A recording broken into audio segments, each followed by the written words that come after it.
Hello.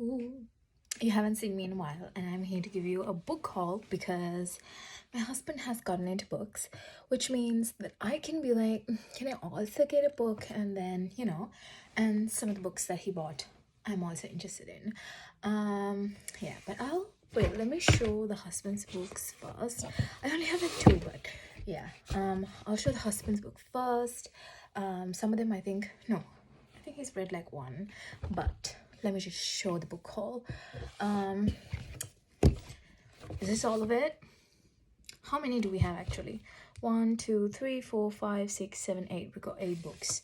I'll show them my choices in the end because I don't know, I've got moods. The last book that I read was like a murder mystery one. I think I told you about it, which was Miss Caroline Bingley, Private Detective, I think. Yeah. So yeah. Anyway, this was one of the first books that he bought. Oh, he bought the Witcher set, by the way. That is in his room. I can't be bothered to get it. It's got like 8 books, I think.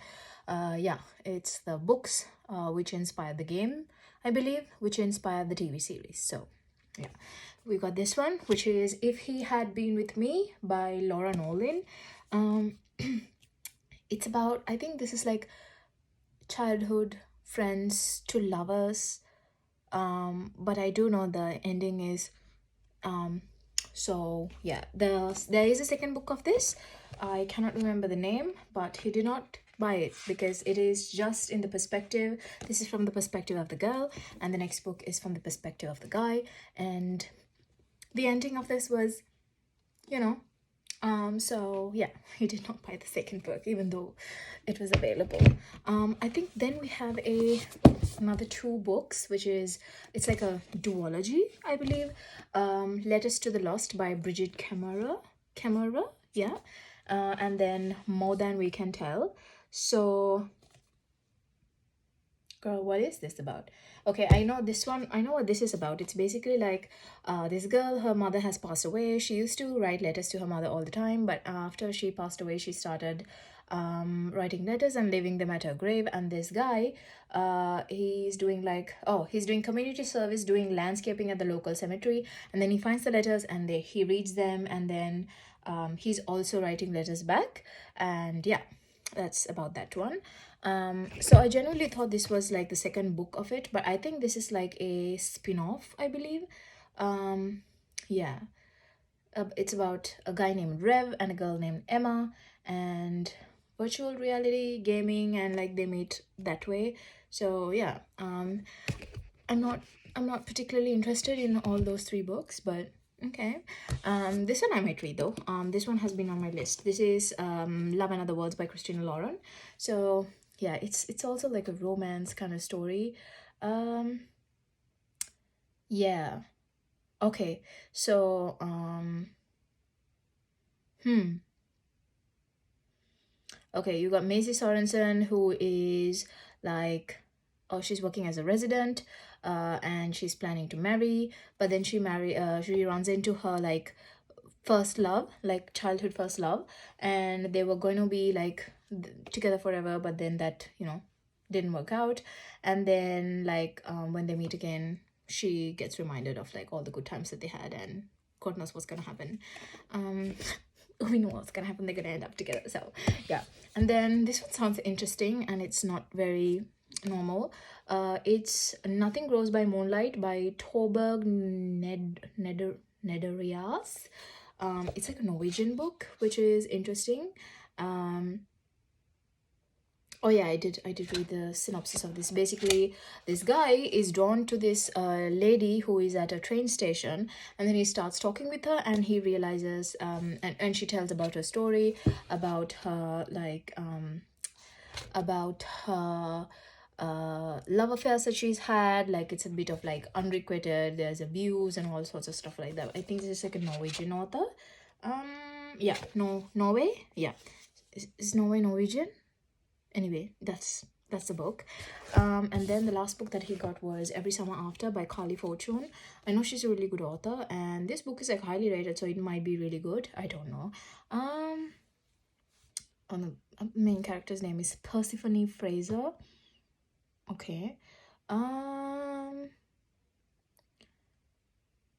yeah, she goes back to like a summer vacation kind of, and then she starts working in a family restaurant, and then yeah, friendship to, I guess, it's giving a little bit of like the Samurai Turn Pretty vibes, but I haven't read the book, nor have I watched the TV series, but I have seen enough beams and clips from it to know like kind of what's going on.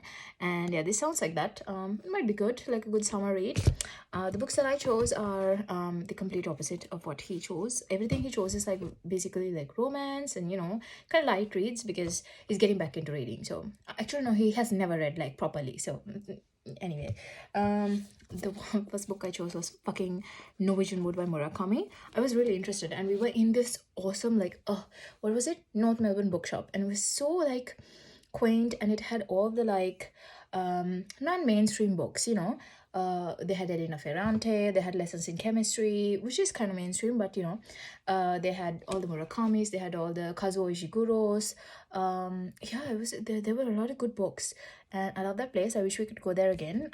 But I don't think that's my husband's favorite because, you know, he didn't buy any books from there. I was the one who bought this one, but yeah, Murakami. This one is about uh, okay, wait, what? I'll just read the blurb. Oh, by the way, he's like the guy who is always nominated for like the Nobel Literature Prize. He's never won it, but yeah, he's kind of like a misogynistic kind of person. Also, I just want to read like one of his best books to see what's it all about. You know, when he hears his favorite Beatles song, Toru Watanabe recalls his first love Naoko, the girlfriend of his best friend Kizuki. Okay. Immediately, he's transported back almost 20 years to his student days in Tokyo, adrift in a world of uneasy friendships, casual sex, passion, loss, and desire, to a time when an impetuous young woman called Midori marched into his life, and he had to choose between the future and the past. Oh, cool. And I know Murakami has like an extensive vinyl record collection, so yeah, there's a lot of like music with him. Oh, and this is the one that I ordered off of Amazon actually, because I went to the bookshop and they didn't have this specific book. This is the one that I wanted to start because I saw, who was it, Chanuki Reads something. Yeah, she has a YouTube channel, and I also follow her on like Goodreads, and I saw that she had read this and she really loved it, and she said there's like plot twist and plot twist. It is a basic book, but I wanted to like, you know, yeah, it's the thing, this is the thing, like I feel like I get into romance and all these genres, but then I get bored of it as fast as I get interested in, and then after a while I'm like, no thank you, I don't want that, you know. Yeah, but this is the one that I chose. It's, I believe it's like a historical thriller kind of, The Only One Left by Riley Sager. So it's giving like Alexis Michelides like Silent Patient. So everyone believes that Lenora Hope is a mass murderer. When the Hope family was massacred decades ago, she was the only one left alive after that tragic night. Mute, paralyzed, and confined to a wheelchair, Lenora has never been able to tell her side of the story until her new live-in caregiver, Kit, brings a typewriter. And with one working finger, Lenora begins to type. I want to tell you everything. And yeah, that's the story. And it sounds really interesting. So yeah, that's the book haul. That's all we got. I wish I could have like the confidence to be like a booktuber and just post all this stuff, but yeah, that's all I got for you today. I'm gonna yeet myself now. See you later.